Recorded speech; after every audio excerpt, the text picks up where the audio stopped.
The Christmas dinner had been going surprisingly well until dessert arrived. Mom's famous apple pie sat in the center of the table, surrounded by my family's expectant faces. I should have known they were planning something. They'd been too polite, too careful with their words all evening. "Before we have pie," Dad announced, clearing his throat formally, "there's something we need to discuss as a family." I glanced at my husband Daniel, who was sitting beside me looking uncomfortable. He'd been quiet all evening, barely touching his food, avoiding eye contact. Now I understood why. "We've been talking," Mom began, her voice taking on that patronizing tone I remembered from childhood lectures. "And we're all very concerned about your marriage, Amanda." My sister Lisa nodded solemnly from across the table. "It's obvious you two aren't compatible. Daniel is such a sweet, ambitious man, and you—" She gestured vaguely at me. "Well, you're just not in the same league."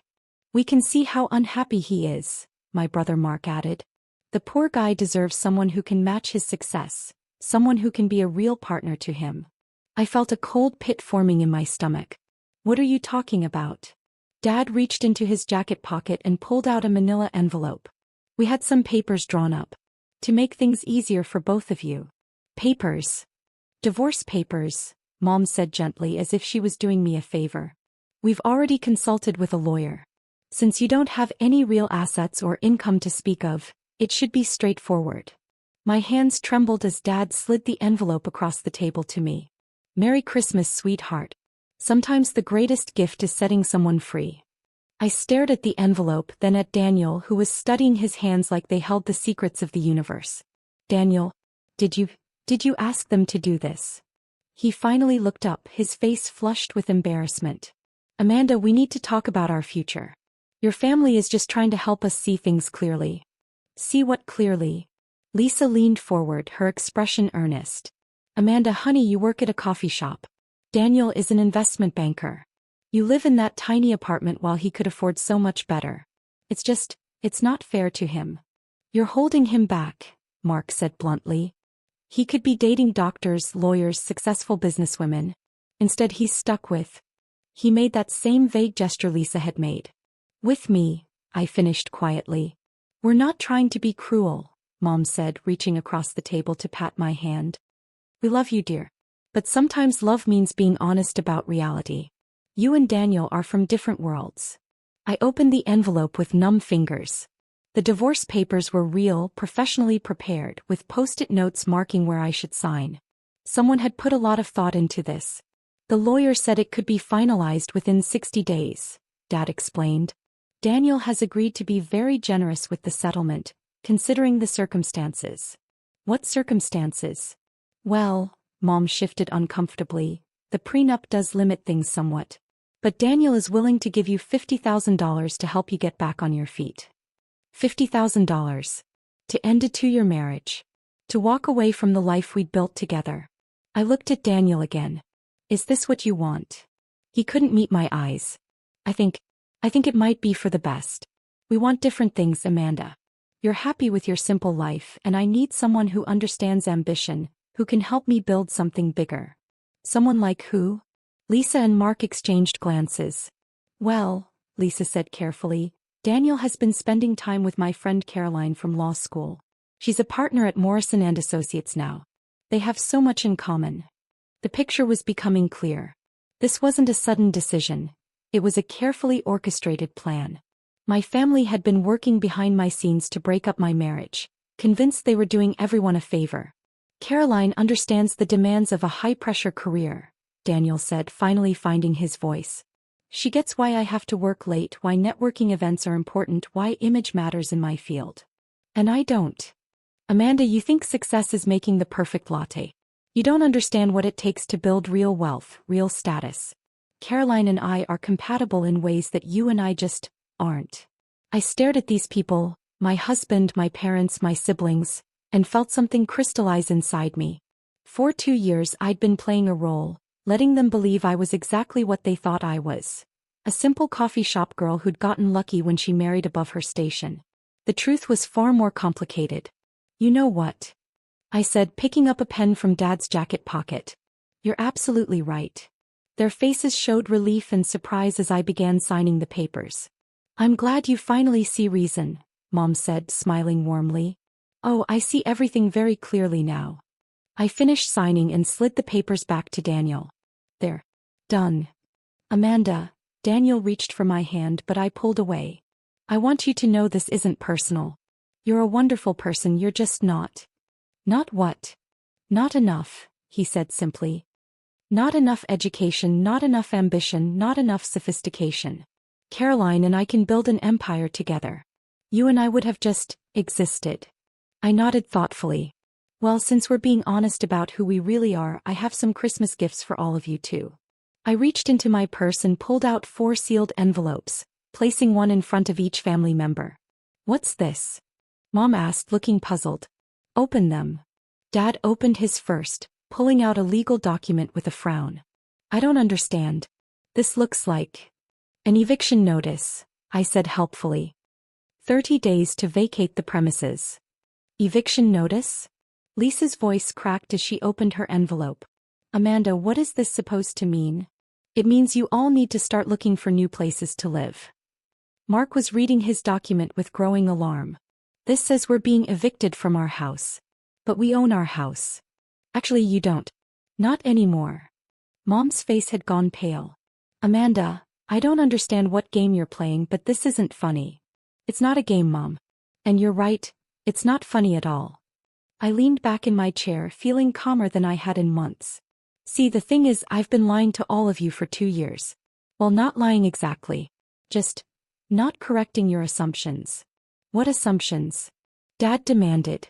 The assumption that I work at a coffee shop because that's the best I can do. The assumption that I'm financially dependent on Daniel. The assumption that I'm some kind of simple, unsophisticated girl who doesn't understand business or success. Daniel was staring at me like I'd grown a second head. Amanda, you do work at a coffee shop. I've seen you there. I own the coffee shop, Daniel. I own 17 coffee shops, actually. Brew and Bean Coffee Company. Maybe you've heard of it. The silence that followed was deafening. That's impossible, Lisa whispered. Why is it impossible? Because successful business owners can't enjoy working in their own establishments?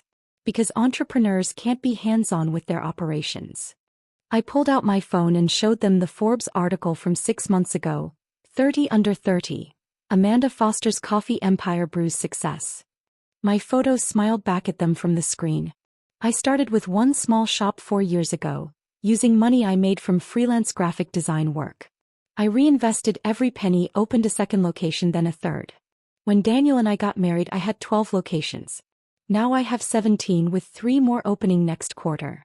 Mark was reading the article over my shoulder, his face getting whiter with each word. It says here your worth. It says your company is valued at $8.2 million, I finished.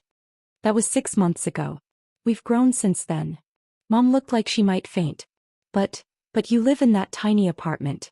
You drive that old car. I live modestly because I prefer it that way.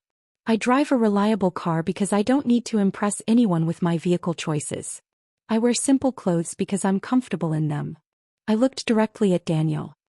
I never tried to match your lifestyle because I didn't need to. I already had my own.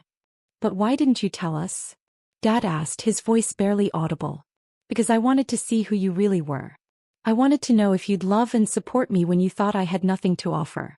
I wanted to know if your affection was conditional on my success. Lisa was still staring at her eviction notice. Amanda, please tell me this is some kind of joke. Please tell me you didn't actually buy our house. I bought all your houses. Mom and Dad's house 3 weeks ago. Your house 2 weeks ago, Lisa. Mark's condo last week. All cash purchases, all done through my property investment company. Why? Mark's voice cracked. Because all of you were struggling financially, though you were too proud to admit it. Dad, your business has been failing for months. You've been borrowing against the house to keep it afloat. Mom, you've been using credit cards to maintain your lifestyle, hoping Dad's business would recover. Lisa, you and Tom are drowning in student loan debt and medical bills from Emma's surgery. Mark, your startup failed and you've been living off savings that ran out 2 months ago. They all stared at me in shocked silence. I've been helping all of you for the past year. Anonymous payments to Dad's business creditors. Mysterious scholarships that covered Emma's medical bills. Unexpected consulting contracts that kept Mark afloat. I've been your guardian angel, your secret safety net. But why? Mom whispered. Because you're my family. Because I love you. Because I thought someday you might appreciate having a daughter who was successful enough to take care of everyone. I gestured to the divorce papers. Instead, you decided that my success was an embarrassment. That I wasn't good enough for Daniel. That I needed to be divorced for his sake. Daniel was reading the Forbes article on my phone, his face cycling through confusion, disbelief, and growing horror. Amanda, I had no idea. Why didn't you tell me? I told you exactly who I was, Daniel. You just never listened. When I said I owned a coffee shop, you heard that I worked at a coffee shop. When I said I understood business, you assumed I was pretending to be more sophisticated than I was. When I tried to discuss investments and expansion plans, you patted my head and told me not to worry about things I didn't understand. But if you're worth millions, why are we living in that apartment? Why didn't we buy a house? We. I laughed, though there was no humor in it. Daniel, we've been married for 2 years and you've never once asked to see my financial statements. You've never shown any interest in my business beyond dismissing it as a cute hobby. You assumed I was broke and you were comfortable with that assumption because it made you feel superior. Lisa was crying now, clutching her eviction notice. Amanda, please. We didn't know. We thought we were helping. Helping who? Helping Daniel find a more suitable wife? Helping me realize I wasn't good enough for him? How exactly was ambushing me with divorce papers at Christmas dinner supposed to help me? We thought. Mom's voice trailed off. You thought I was pathetic. You thought I was holding Daniel back. You thought he deserved better than his simple, unsuccessful wife. I stood up from the table. Well, congratulations. You got your wish. I picked up the signed divorce papers and handed them to Daniel. These are yours now. I hope you and Caroline build that empire you're dreaming of. Amanda, wait. Daniel stood up too, reaching for me.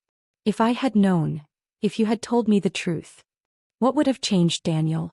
Would you have respected my opinions more if you'd known I was worth $8 million? Would you have listened when I tried to talk about business if you'd known I was more successful than you? He didn't answer, which was answer enough. The truth is, you never wanted to know who I really was. You wanted a pretty, simple wife who would make you feel important and successful. You wanted someone who would look up to you, not someone who might be your equal. I turned to my family. And all of you wanted the same thing. You wanted me to be the less successful one, the one who needed help and guidance. It made you feel good about yourselves. That's not true, Dad protested. Isn't it? Dad, when's the last time you asked about my business? When's the last time any of you showed interest in my goals or my achievements? You've all been perfectly happy believing I was a failure because it confirmed your assumptions about yourselves. Mom was sobbing now.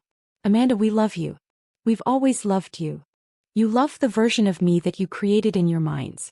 The struggling daughter who needed your wisdom and support. The simple wife who was lucky to marry above her station. You don't love the real me because you never bothered to find out who the real me was. I gathered my purse and coat. You have 30 days to vacate your properties. After that, I'll be renovating them for resale. Don't worry about finding new places to live. I'll be covering your security deposits and first month's rent wherever you decide to go. Amanda, please. Lisa stood up, tears streaming down her face. Don't do this. We're family. You're right. We are family. And family doesn't ambush each other with divorce papers at Christmas dinner. Family doesn't try to break up each other's marriages because they think one person isn't good enough. Family doesn't spend years dismissing someone's dreams and achievements. I walked toward the door, then paused. Oh, and Daniel, that $50,000 settlement you so generously offered? You can keep it. I'll be just fine on my own. As I reached for the door handle, Mark called out desperately, "What about the money you've been giving us? What about helping with our problems?" I turned back one last time. What about it? Will you still help us? And there was the real question. Now that they knew I had money, they wanted to know if they could still access it.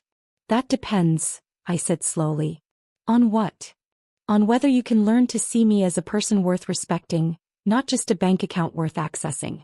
On whether you can build relationships with me based on who I actually am, not who you think I should be. I looked at each of them in turn. I'll help family members who treat me like family. I won't help people who think so little of me that they try to end my marriage for my husband's benefit. But we didn't know, Mom pleaded. We thought we were doing the right thing. You thought you knew what was best for my life without ever asking me what I wanted. You thought you understood my marriage better than I did. You thought my husband deserved someone better than me. Those thoughts didn't come from ignorance about my bank account, Mom. They came from fundamental disrespect for me as a person. I opened the door, letting in a blast of cold December air. Merry Christmas, everyone. I hope you all find what you're looking for. I walked out into the night, leaving behind the family dinner that had started with apple pie and ended with eviction notices. My phone was already buzzing with frantic calls and texts, but I turned it off. For the first time in 2 years, I felt completely free. The divorce would be finalized within 60 days, just as Dad had promised. Daniel would get his sophisticated lawyer wife who understood his ambitions. My family would get the wake-up call they desperately needed about treating people with respect regardless of their perceived status. And I would get something I'd been missing for too long. The chance to build relationships with people who loved me for who I really was, not who they thought I should be. Christmas morning, I woke up in my tiny apartment, which was actually a carefully chosen space above my flagship coffee shop, allowing me to stay connected to the business I'd built from nothing. I made myself coffee with beans from my own roastery and settled in to read the business section of the newspaper. My phone had 47 missed calls and over 100 text messages. I scrolled through them while sipping my coffee. Daniel, Amanda, please call me. We need to talk about this. I had no idea who you really were. Lisa, please don't kick us out. Emma doesn't understand why we have to move. Please give us another chance. Mark, I'm sorry. I'm so sorry. I never meant to hurt you. Please forgive me. Mom, sweetheart, please come home. Let's talk about this as a family. We can work this out. Dad, I'm proud of you, Amanda. I should have said that years ago. Please let me make this right. I set the phone aside and walked to my window, looking down at the street where people were hurrying by with shopping bags and Christmas gifts.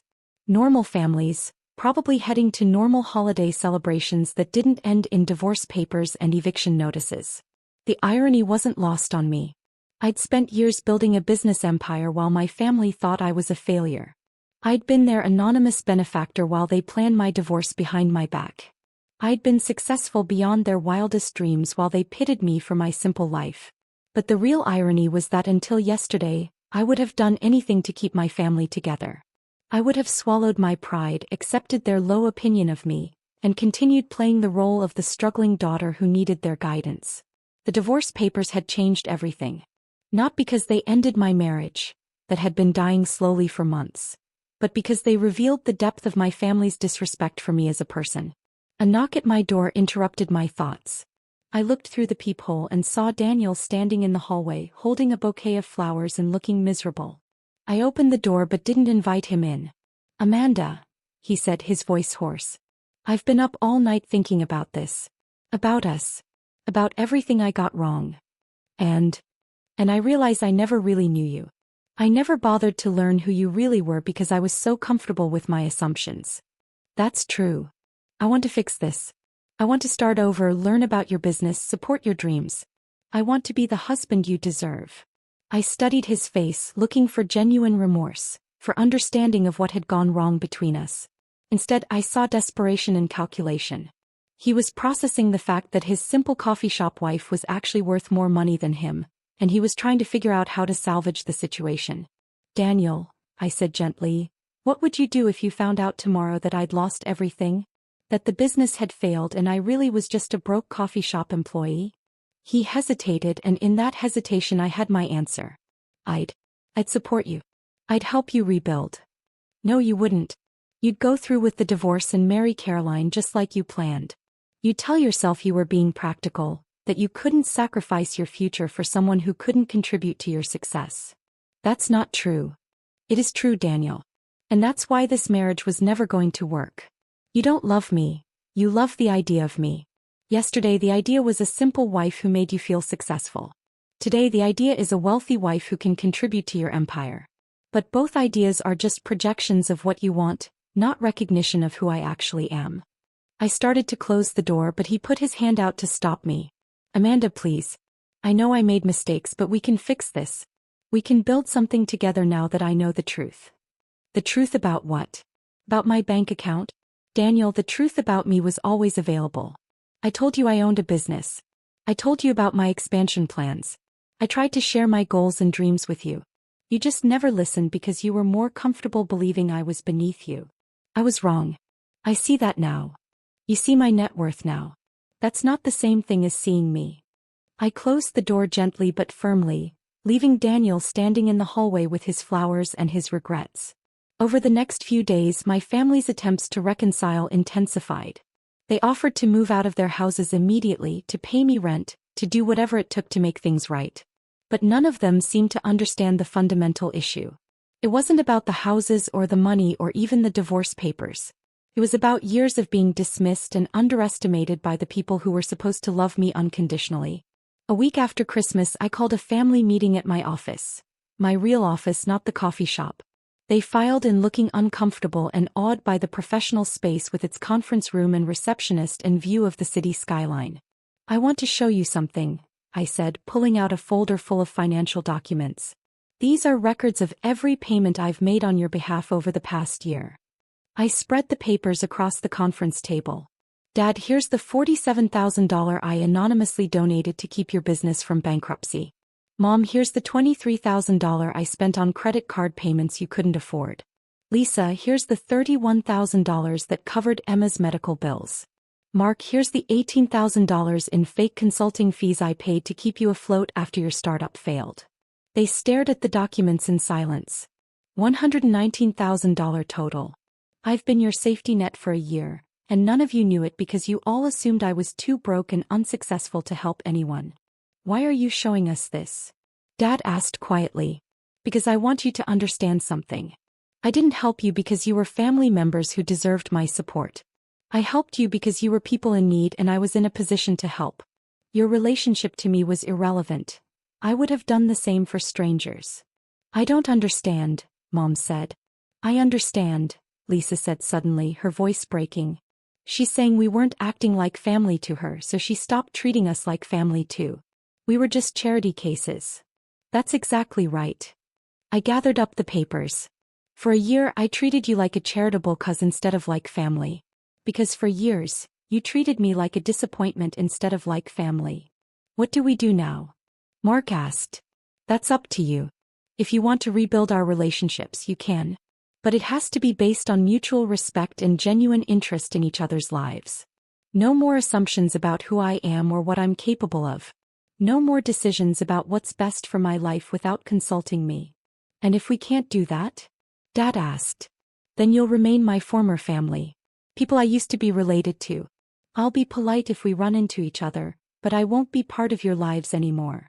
Mom was crying again. Amanda, please don't give up on us. Please give us a chance to do better.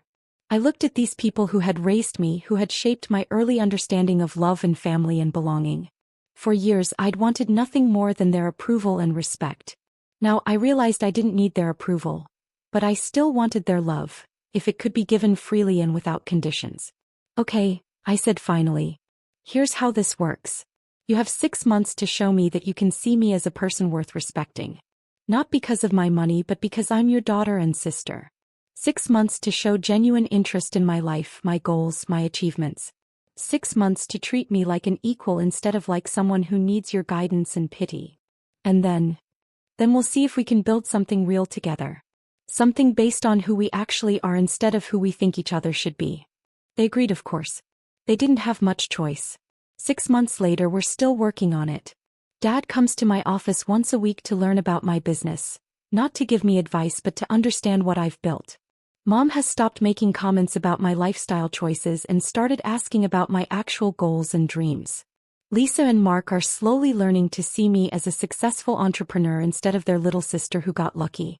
Daniel and I finalized our divorce in February.